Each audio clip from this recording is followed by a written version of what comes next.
Tapos na ang countdown dahil ilang saglit na lang ay mapapanood na ang The Master Cutter sa GMA Prime.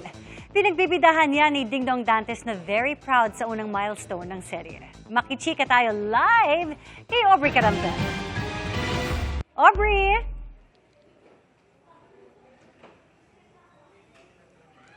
Iya, nandito tayo ngayon sa taping location ng The Master Cutter. At dito yan sa Pampanga. Ang cast na kausap natin kanina na excited na sa pagsisimula ng serye ngayong gabi sa GMA Prime.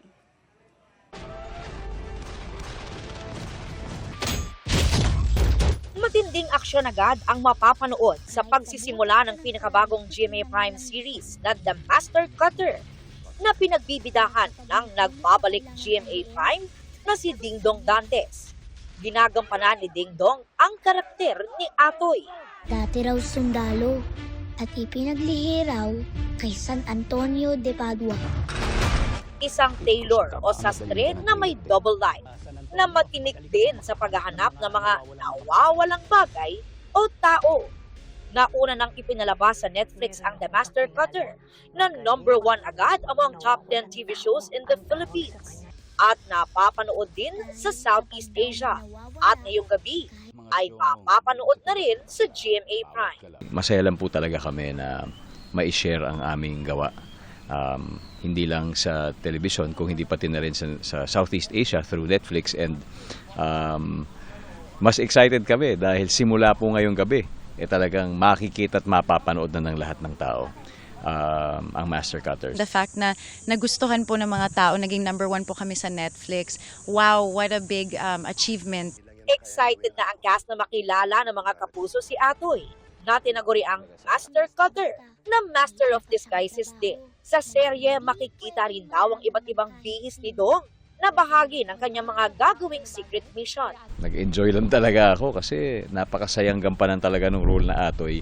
Pero higit sa lahat kasi si Atoy kasi talaga isang isa siyang anak na may hinahanap talaga na na mas malalim na relationship sa kanyang tatay. Gaganap naman as Eileen si Max Collins, na natutuwa rin na makatambal si Dong sa serye. And I'm so thankful because I've always looked up to him and Yan, and I've loved working with both of them. So I'm just very honored.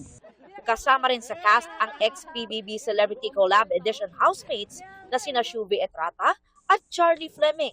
Nagaganap naman as Tonette and Carla. Sobrang bait talaga ni Kuya Dingdong. Hindi niya pinaramdam sa amin lahat na dapat kaming matakot. You feel the warmth pag nandyan sa paligid and sobrang galing. He's very kuya po, like on the set. And even way before, what I super love about Kuya Dong is never talaga nagbago yung trato niya sa isang tao.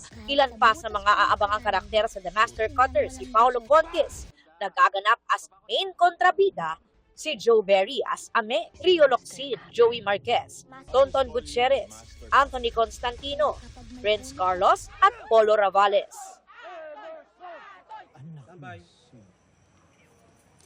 Iya, kasama ko ngayon walang iba, The Master Cutter himself, Mr. Dingdong Dantes. Dong, balita ko pasabog ang inyong pilot episode. Mamaya na mapapanood na ng mga kapuso natin. Oo, kaya eto na nga sa ngalan po ng lahat ng bumubuo ng The Master Cutter na nandito dito kami nagte-taping ngayon. Excited na po kaming i-share sa inyo ang family action drama na aabangan niyo po gabi-gabi. Ang The Master Cutter in 30 seconds or 1 minute? Ayan na, malapit Ilang minuto na lang.